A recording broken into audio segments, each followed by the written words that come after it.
Nasunugan ng bahay ang nasa 50 pamilya sa Bacoor, Cavite.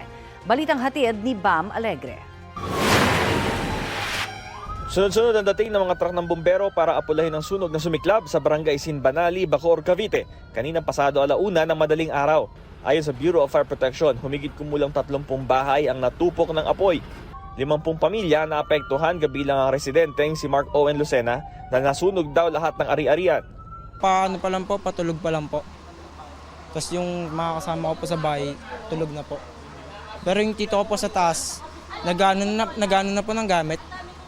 Nag-iimpakan na ng gamit, tapos kaya pala nakalampog sa taas, may sunog na daw.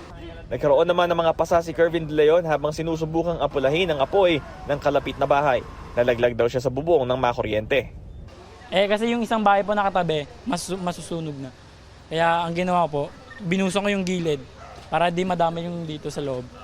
Pero nung ginawa mo yung bigla kang ano? Tapos nung naputol po yung kuryente na yun, yung paano. Yung kuryente ka nawala ng balanse. Nawala na po ng balance, tapos tumalo na po pababa. Umabot sa unang alarma ang sunog. Nakontrol at tuluyang naapula ito pasado 2:00 ng madaling araw.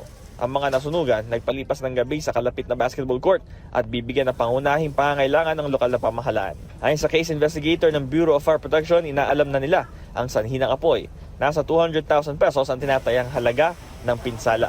Bam Alegre, nagbabalita para sa GMA Integrated News.